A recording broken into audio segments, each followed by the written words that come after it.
Handog ng Radyo Pilipinas World Service ang programang Global na Tayo. Pag-uusapan, hihimayin, aalamin ang mga isyung pinag-uusapan ng bayan at dadalhin sa pandaigdigang plataforma. Global na Tayo, talakayang hindi lang pambansa, bagkus pang global community pa. Global na Tayo, dito sa Radyo Pilipinas World Service, ang online digital station ng Pilipino saan man sa mundo. Tara na, Global na Tayo!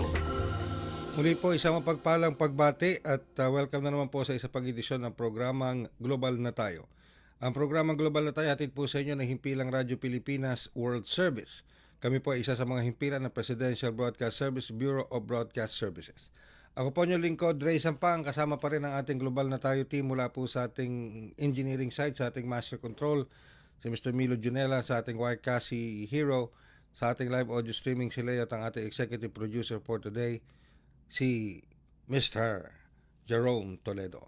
Kami po ay inyo nasusubaybayan sa pamamagitan ng ating Facebook Broadcast Live sa inyo pong mga Facebook browser. Type lamang Radyo Pilipinas World Service. Ganyan din po sa ating YouTube channel. Sa inyo pong YouTube browser, type lamang Radyo Pilipinas World Service.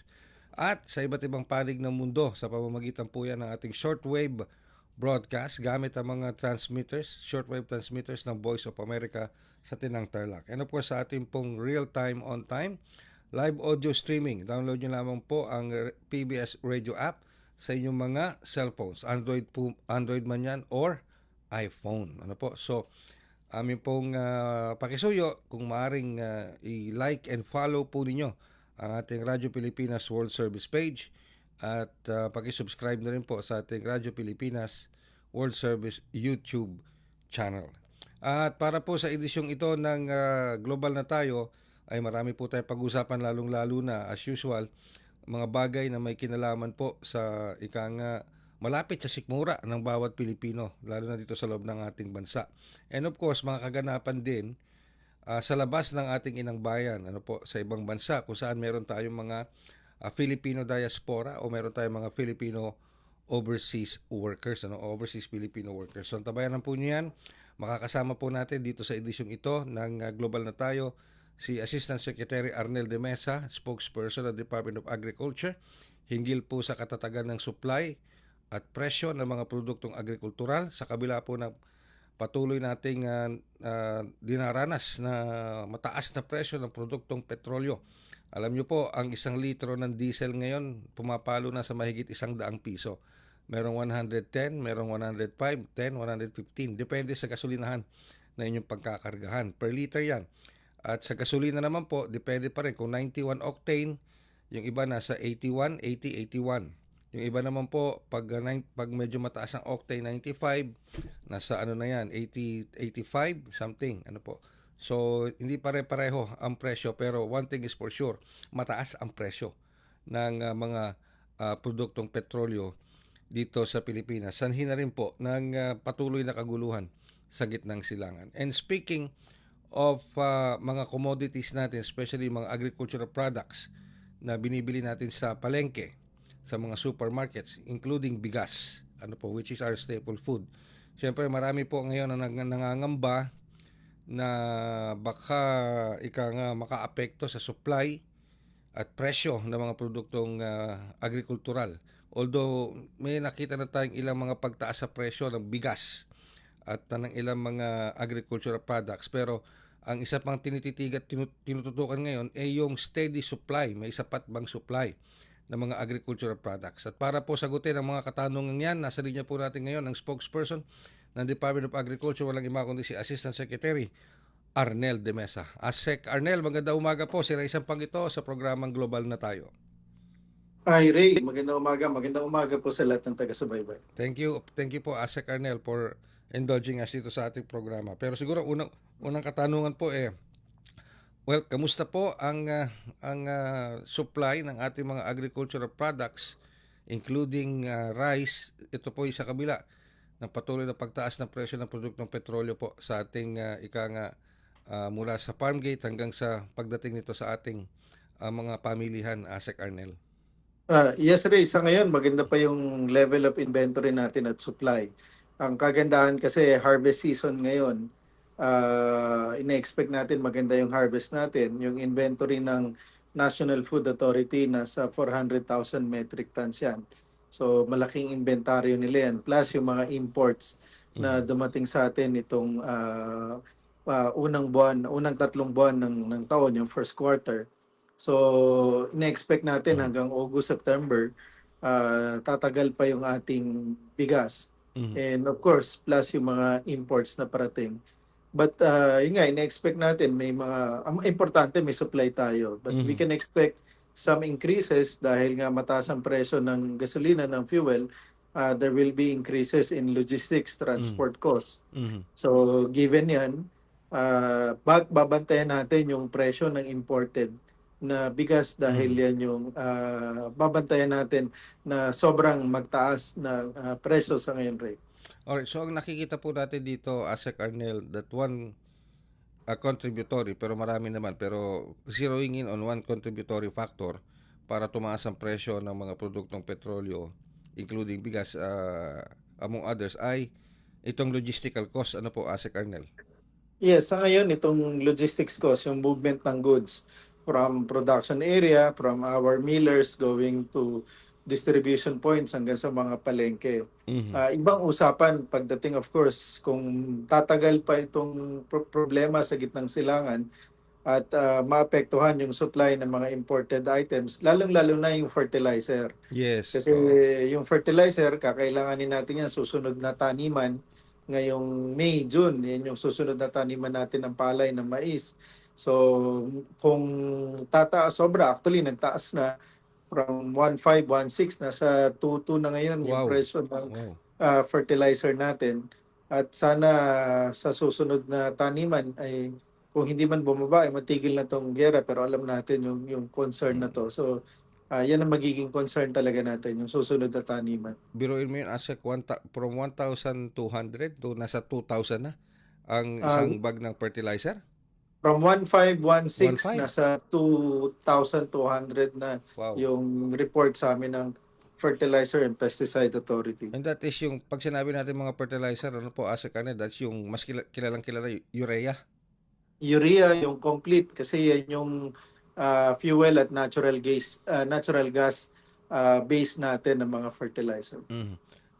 Total na pag-uusapan na rin lang naman natin, ano po. Wala ba tayo locally produced na mga fertilizers, Asek Arnel, that need not be imported pa galing sa ibang bansa? Yung sa atin talaga karamihan ng ating mga synthetic fertilizers. Ito nga yung mga fuel-based at natural gas-based fertilizer, kagaya ng urea, complete at ng iba pa. So ini-import talaga natin yan. Mm. Mhm. Karamihan yan galing ng China, ng Qatar, ng Indonesia at ng iba pang bansa. So talagang kailangan natin na kunin sa kanila. Yung Mhm. napoproduce natin, of course, yung mga organic fertilizers, at iba pang klaseng fertilizers na hindi gumagamit ng langis. Mhm. Kasi kaya ko po natanong yan, meron tayong, alam ko, ang DA isa rin sa mga nagpupush ng paggamit ng organic fertilizer. Ano po? No, pero hindi sapat 'yon para Mm. punuan yung pangangailangan Mhm. ng ating mga taniman para dito sa mga synthetic fertilizers. Bagamat meron pa rin tayong ibang option, yung paggamit ng mga biofertilizers, Yan, iba oo. pang mga klase ng fertilizer. So, nagtayo na si Secretary ng Technical Working Group para pag-aralan 'tong mga 'to at nakipag-usap na rin actually si Secretary sa ibang mga ambassadors ng ibang bansa para matingnan. Kami Mhm. nakipag-meeting din kami sa Japan Mhm. separately at may mga nakikita rin kami ng mga possible options. Alright. Kung di pa ako nagkakamali, Asik Arnel, Secretary Chu Laurel was quoted as saying na masisiguro yung sapat ng supply ng agricultural products sa loob ng 90 days. Lalo na kung can we hold that 90 days, Asik Arnel? Sa ngayon, tinitingnan natin talaga kung sa bigas lamang hanggang August, meron tayong sapat na bigas. At ang tinitingnan na lang natin yung presyo, which is, yun nga, ang sunod na harvest natin, September. Plus, of course, yung may mga parating pa na imports galing sa ibang bansa. So, kaya nating itawid ito hanggang susunod na anihan. Mhm. Yun, okay. And of course, syempre, pag sinabi na kasi nating Department of Agriculture, Asik, we're not talking about just yung mga agricultural, we're also talking about fisheries. Ano po, Asik Arnel? Yes po. So, kamusta po ang sitwasyon ng ating fisheries sector? Yung atin namang mga isda, kagaya ng aquaculture natin, hindi sila masyadong apektado, kagaya ng tilapia, ng bangus, at ng iba pa na napoproduce natin. Ang maapektuhan lang talaga yung mga ini-import natin, kagaya ng galunggong, and of course, yung nasa captured fisheries. Kasi yung captured fisheries, yung talagang maapektuhan ng pagtaas ng presyo ng ating Mm. fuel. So kung titigil man sila, so, kaya ngayon talaga pinapalakas natin yung ating aquaculture kasi hindi sila masyadong apektado nitong Mm. pagtaas ng presyo ng ating fuel. And that includes of course yung ating mga fisher folk na Yes. lumalaot, ano Mm. po, lalo na diyan sa West Yes. Philippine Sea, no, Ase Colonel. Yes, oo. Mababawasan talaga yung nasa captured fisheries kasi kung hindi man malimitahan yung kanilang pagpapalaot dahil sa mahal ng fuel, kaya nakatuon tayo para mabigyan sila ng assistance dito sa fuel subsidy. Oh, yun. Okay. Now, speaking of fuel subsidy, alam ko I think ang BIFAR, Bureau of Fisheries and Aquatic Resources, is set to provide fuel subsidies. I think next month, tama po ba, ASEC? Yes, so ano na yan, malapit na sila mag-start ng distribution ng fuel subsidy. Plus, in-announce din ng ating secretary sa Kiko na magsisimula na rin na actually pinag-aralan na namin yung sa presidential assistance Mhm. to farmers and fishers. On top do sa fuel subsidy, Mhm. mas maraming mga magsasaka at mangingisda makikinabang dito. More than 4 million na Mhm. mabibigyan ng subsidy Mhm. under this program din. Alright. Sa before yata 3,000 pesos.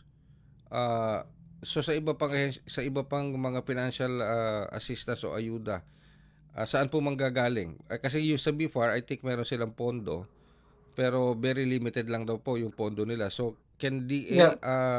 augment those funds at ano pa bang ibang mga financial assistance ang maaring ibigay po ng Yeah, DA? yun sa before meron silang 75 to 80 million Mhm. under the fuel subsidy.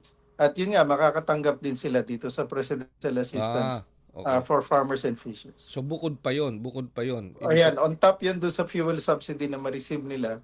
Bagamat inaayos ngayon yung nire-revise ngayon kung magkano talaga yung matatanggap Mhm. sa fuel subsidy dahil nga meron sila matatanggapan na additional dito sa presidential assistance for farmers and fishers. Dito po sa Presidential Assistance for Farmers and Fisher Folk, mga gaano po ang estimate o at least matatanggap ng isang farmer at fisher folk? Ah, ano pa yan, nire-review pa yan Okay. mabuti.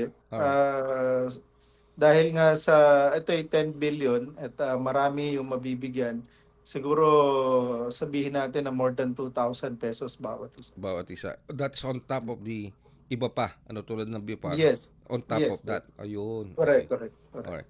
And of course, ito pa, ASEC, speaking of bigas, I think parang meron ng panukala ang Department of Agriculture, si Secretary Chu Laurel, na magkaroon ng suggested retail price sa imported rice. Tama po ba ako doon, ASEC? Hindi siya SRP or MSRP kung hindi price cap Price para cap. Okay. price cap para ito yung maximum talaga na magiging presyo na hindi natataas dito dahil may nakikita na initial na pang-abuso doon sa presyuhan ng imported premium na bigas. Mhm. Yung price cap po na yun, magkano po ang pinag-uusapan natin doon, ASEC? Initially, tinitingnan 50 pesos. Mhm. But as we go along, habang pinapag-aralan yan, titingnan talaga yung reasonable na price. Kasi nagtataas na rin yung dollar. Mhm. Of course, yung freight cost. Lahat yan i-consider rin. Mhm. Kasi for ano lang po yan, ano, yung price cap na yan na 50 pesos is only for imported rice. Oh yes, only for imported rice. Hindi Okay. kasali rito yung local. Yung local Locally natin, produced rice natin. yung local production natin, wala tayong problema. Yes, wala tayo. At reasonable naman yung presyo. Both sa farm gate at saka sa retail price natin. May napapansin po yung marami na mataas ang presyo ng local rice. Yung, Ngayon, yung, bakit po?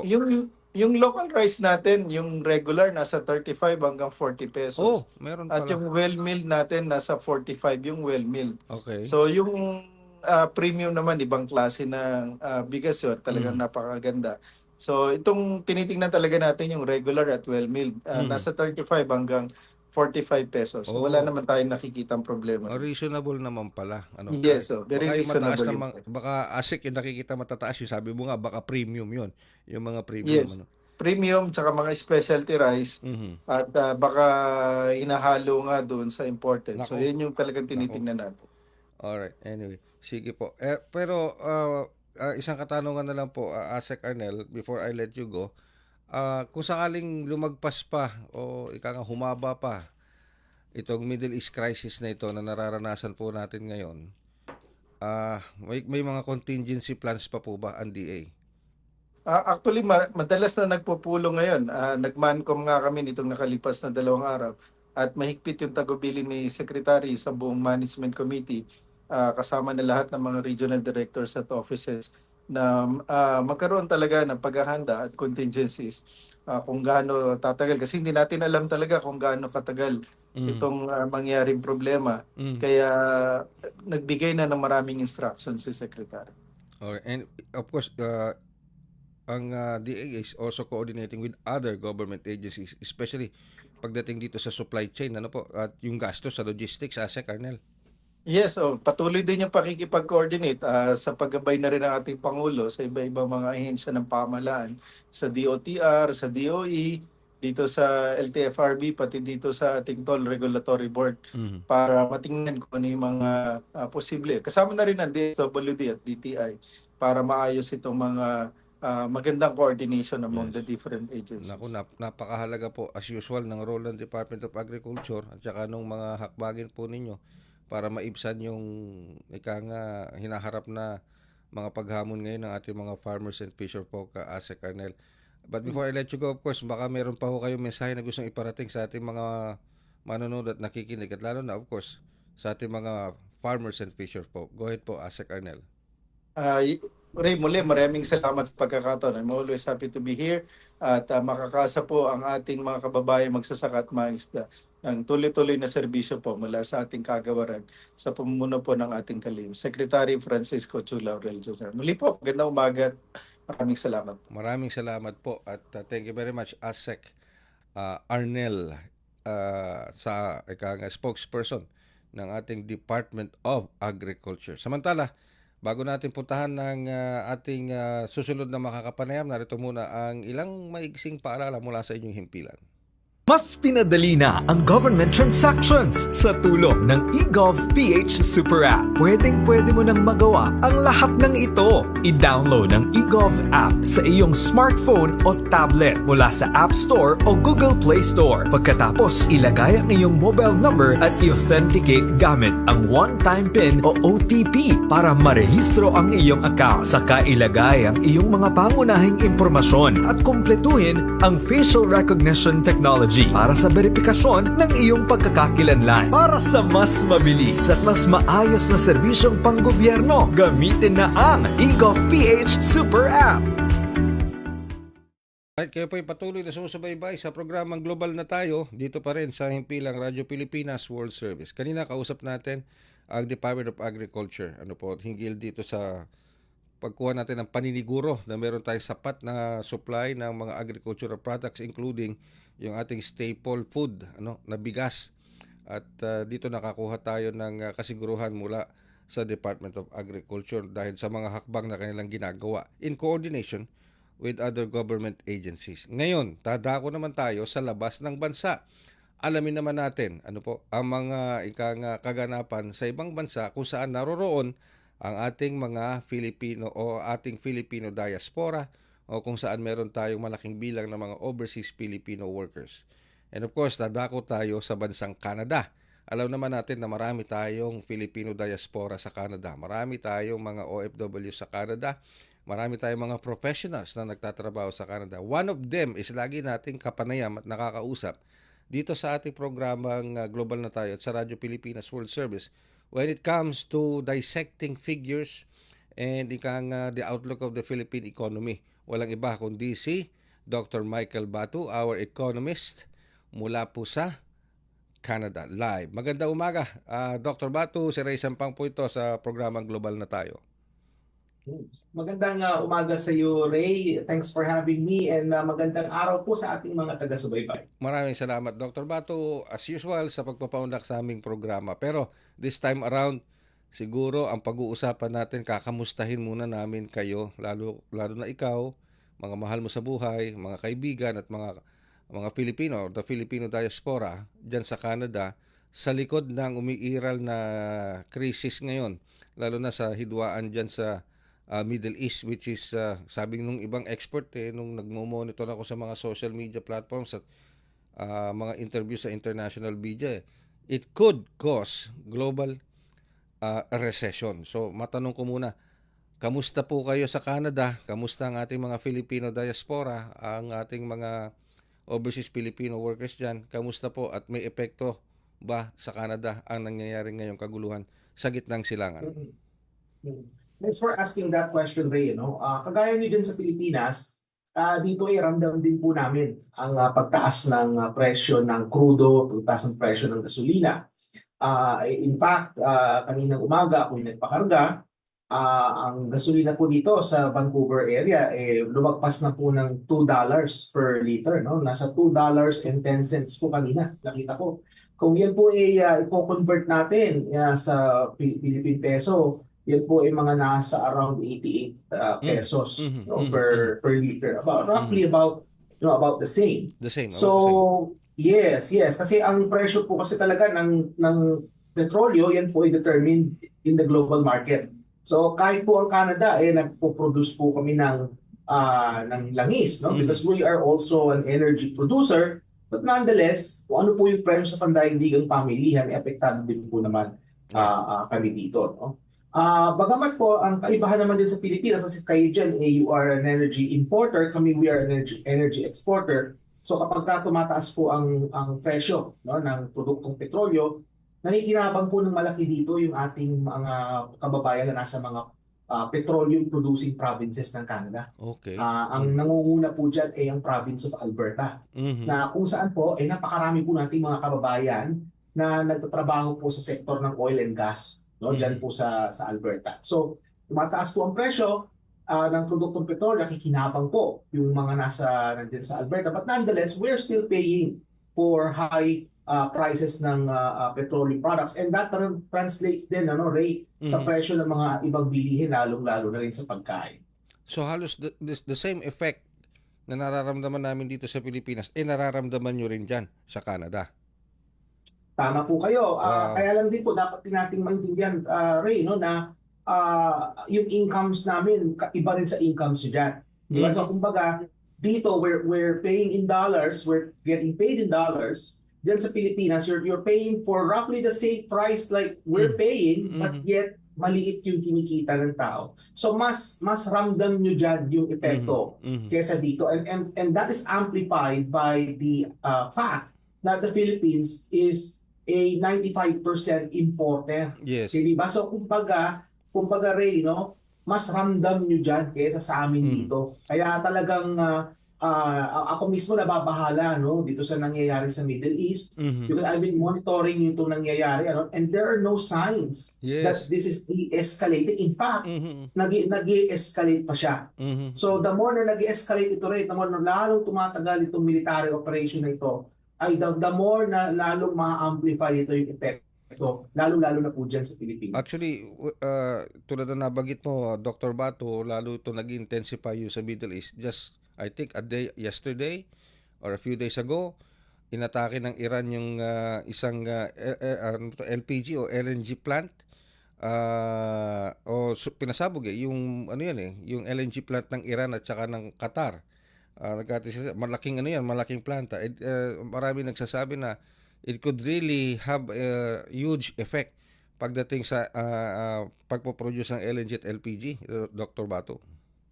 Tama po kayo dyan, Ray. In fact, yung binabanggit po ninyo na LNG facility, yan po ang pinakamalaki sa buong mundo na LNG facility. At yung facility po na yan shared. Kumbaga yung area na pinagkukuhaan nila ng natural gas, yan po may parte ng Iran po yan at may ding parte ng Qatar. Yes. Oo. At ang nangyari po dyan is nagkaroon ng exchange ng bombahan. No? So And that has immediately an effect, no, hindi lang sa presyo ng liquefied natural gas, kung hindi rin sa presyo rin ng crudo. Mhm. Kasi nga that is a sign of escalation, Ray. Kasi makikita po natin nung umpisa nitong gulo na ito, hindi nila tinitira yung mga energy facilities. Yes, Tinitira oo. nila dyan, mga embassy, hotel, di ba, nakita natin. O kaya sa Iran naman, yung mga paggawaan ng drone, Mhm, yung mhm. mga barko na naglalagay ng mina sa Strait of Hormuz, yan yung mga tinitira. Ngayon, nakita natin na energy facilities na ang tinitira. At mahirap yan, Ray, kasi kapag ka nagkaroon tayo ng problema, no, nasira yung mga energy facilities na yan, alam naman natin that the Middle East is the main source of Yes. cheap energy. Mhm. At kapag ka nasira yung infrastructure niyan, matagal yan, Ray, bago Nako. manumbalik sa dati. Kaya kumbaga, assuming the next day nag-end na yung gera, no? Let's assume matatagalan pa yung recovery niyan, Ray, kasi i-construct pa uli nila yung mga nasira ng mga infrastruktura diyan. Mm. Well, Dr. Bato, do you think or subscribe to the idea ng ibang mga economic experts na kapag nagpatuloy ito, humaba pa itong kaguluhan ito sa Middle East, there could be a global recession?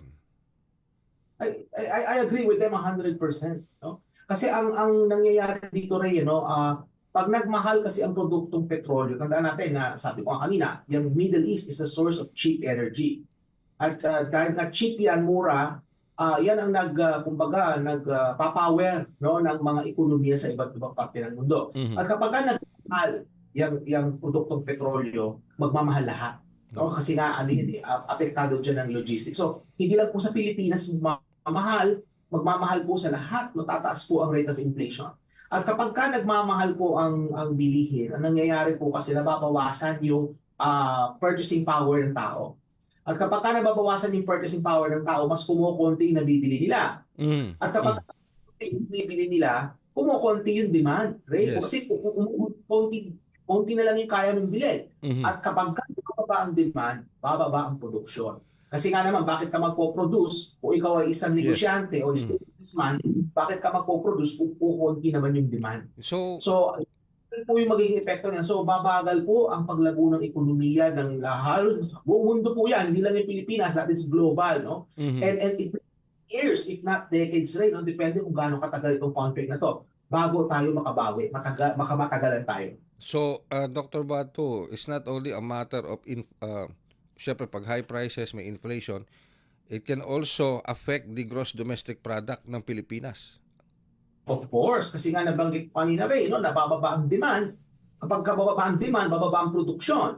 At kapag bumaba ang produksyon, bababa yung tinatawag nating gross domestic product kasi bumababa. Mhm. Well, ang nakikita din natin dito, no, since bababa yung demand, bababa yung GDP, bababa yung paglago rin ng mga ekonomiya.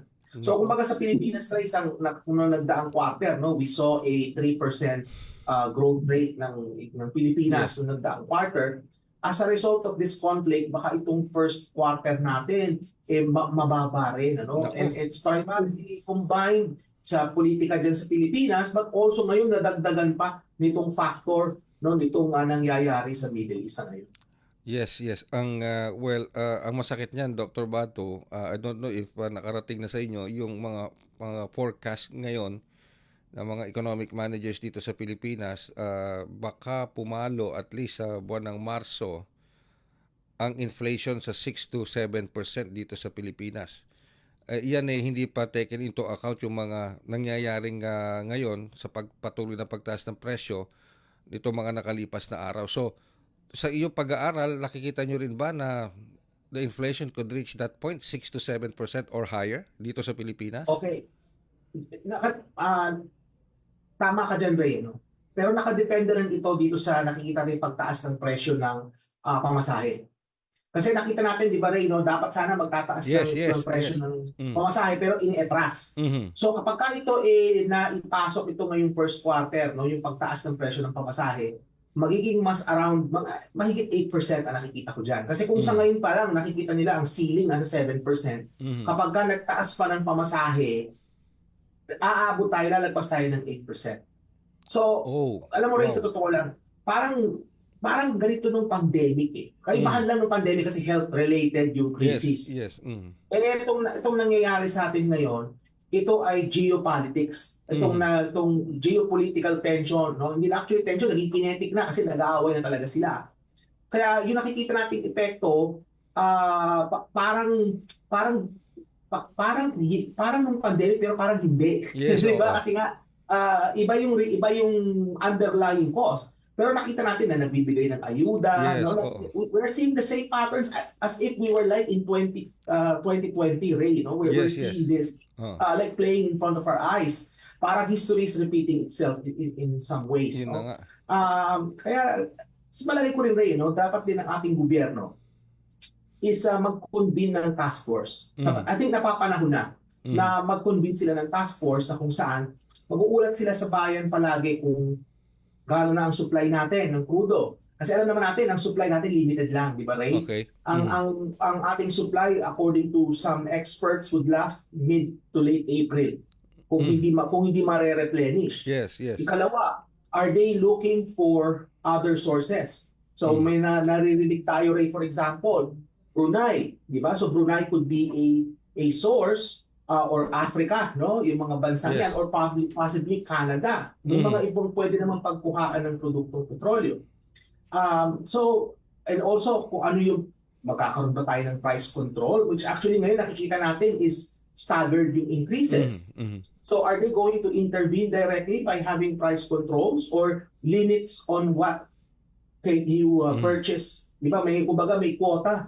So halimbawa, nangyari na ito, Ray, noong 1970s, bagamat hindi pa ako pinapanganak noon, Ray, no? Pero nakita ko ito sa kasaysayan na may limit yung pwede mong bilhin Or na ration. langis. Punta ka sa gasolinahan, let's say 10 liters lang yung pwede mong bilhin for this particular purchase. So kumbaga darating ba tayo sa ganun because there's no signs Yes. na nagkakaroon ng de-escalation. Yes, that's Di true. ba? So sa ngayon, dapat nakikita natin na medyo dapat decisive din tayo in terms of kung ano yung kailangan gawin. Kaya nga napapanahon sa palagay ko ng isang task force na para dyan. Interagency task force, parang nung COVID. Dapat magkaroon din tayo uli ngayon. Now, as an economist, Dr. Batu, na-mention mo nga kanina, now, as an economist, yung naging desisyon ni Pangulong Ferdinand Marcos Jr. to temporarily suspend the fare hike sa mga public utility transport, no? Pinasuspend niya muna yung ayuda para sa mga public utility drivers. Do you think that is a wise move dahil marami nagsasabi kaya raw sinusspend ng Pangulo, baka tinitignan din niya ang epekto dito sa inflation ng bansa? Sa palagay ko that plays a role kasi yung datos para ma-inform yung rate of inflation natin per se for the month of March. Kasi yung inflation natin monthly and datos nilalabas eh. So kung maglalagay sila ng kumbaga mag-implement sila ng taas ng pamasahe, suppose na mga around let's say April. So makaka-count na yan for the month of April and then yung factor na yan makaka-apekto sa Q2 na ng GDP, yung second quarter. Kasi first quarter natin iba January, February, March. So meron din ganung nuances yan. But again, I'm speculating, no? But nonetheless, it actually sends a somewhat mixed signals, no, sa ating mga kababayan in terms of yung tulong sa tao kasi kailangan na rin ng mga tsuper natin ng ayuda eh. So totoo lang, lalo na ngayon talagang napakataas ng presyo ng produktong petrolyo. Para tayo rin noong 1970s, ganito yung nangyari noon ng oil price shock. No? Kaya nga nabanggit ko kanina, sa palagay ko, aside from ayuda, no, itong pagtataas ng pamasahe, I think everything should be on the table right now, Ray, in terms of policy, kung ano-ano yung mga kailangan gawin. Yes. And I think this has to be communicated then properly sa ating mga kababayan para at least we know what to expect in the coming weeks and months. And of course, hindi pa kasama dyan, Dr. Batu, yesterday, the peso landed on its weakest ever in history.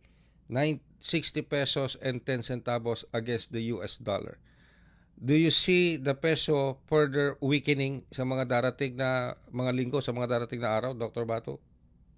Well, hindi malabo umabot ng 65. Hindi malabo yan, pero baka matagalan. Because the central bank is still intervening. No? So, itong nakita natin itong nagdaang mga araw, nahirapan na rin yung BSP eh. Na-allow na rin na umabot ng 60. Okay. It took a while to pass or surpass 60. It took a while. I was predicting this a while back. I remember we had this conversation before. No? Yes. And it took a while now na-breach na niya yung 60. So, sa mga ekonomista, na-breach mo na yung 60, hindi na malabo umabot yan ng 65. But then again, nakadepende rin sa tagal ng conflict. Kasi the more na tumataas ang presyo ng produktong petrolyo, the more na mas maraming petrodollars ang kailangan nating bayaran. Yun. Yung US dollars, the more na more lumalabas yan.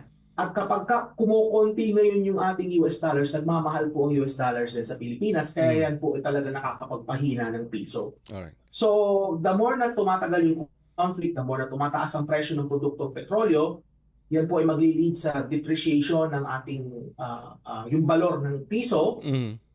At yan rin, may secondary effect yan din sa pagkain. Napaka-importante kasi we import some of our food. Di ba? So because we import rice from Vietnam, from Thailand, those are paid in foreign currency. So ibig sabihin, May knock-on effect. magmahal din yung ini-import natin. Di ba? So not to mention yung cost of transportation, no, the cost of logistics. So ang laki ng magiging downstream effect nito, Ray, sa totoo lang. No? Kaya ako mismo talaga nababahala dito sa nangyayari ngayon, ano? And ito yung mga panahon na sana tayo ay maging mas matatag din tayo kasi ibang klase, no, itong nangyayari sa ngayon. This is very extraordinary, itong nangyayari na ito. Parang ito nung pandemic, pero at least yung pandemic nawala eh. Diba? Yes. Nabakunahan, nagkaroon ng bakuna, nawala yung spread, na-control. Pero ito, Ray, hindi kaya ng bakuna ito eh. Yeah, Diba? Ito eh, nakadepende sa mga namumuno ng mga bansa na involved dito sa gulo na ito. At potentially, baka mas lalo pang lumawak, mas marami pang mga maging involved. Sana wag naman. Alright. So, Dr. Bato, before I let you go for this episode ng Global na Tayo, is it safe to say that our compatriots, our Filipino diaspora and overseas Filipino workers who live and work in Canada, in different states in Canada, are doing well? Hindi naman sila masyadong apektado nitong Middle East crisis na ito. Oh, I have to say na dito sa amin sa Canada, no, yung kung mayroong mga epekto sa amin dito is yung pagtaas ng presyo ng produktong petrolyo, yung pagtaas ng presyo ng pagkain. Yun yung mga nakikita naming immediate na mga magiging epekto dito. Kasi malayo kami, Ray, sa sa gulo eh. Hindi kami kagaya ng ating mga kababayan na nasa Middle East mismo because they are in the theater. Nandun sila mismo. Kami dito, we are protected, so to speak, by 3 oceans. Yes. So merong Pacific, di ba? So merong Atlantic Ocean at may Arctic Ocean. So kung yung gulo na yan, medyo insulated kami dito kasi nga we're in the North American continent. Hindi kami kagaya ng ating mga kababayan na nandun mismo, no, nasa Dubai, no, dami nating mga kababayan na umuwi na or mawalan ng trabaho as a result of the conflict sa GCC countries, no. But nonetheless, nararamdaman din namin ito, yung economic effects ang nararamdaman din po namin dito. Okay.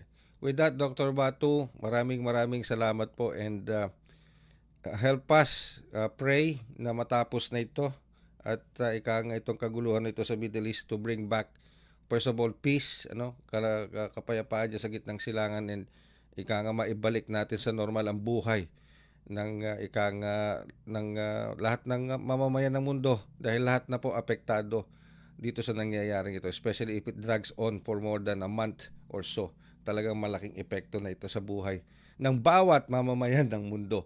Maraming salamat po, Dr. Batu. Thanks for having me, Ray. Always a pleasure to be in your program. Mabuhay po kayo. Ang ating pong economist mula po live and direct mula sa Canada, Dr. Michael Batu. At sa pamamagitan po niya, tayo po ay magpipilid na ng isa pang edisyon ng programang Global na Tayo. Sa ngalan po ng lahat ng ating nakaakibat sa Global na Tayo team, ako naman ang inyong lingkod, Ray Sampang. Hanggang sa muli, maraming salamat at ingat po tayong lahat.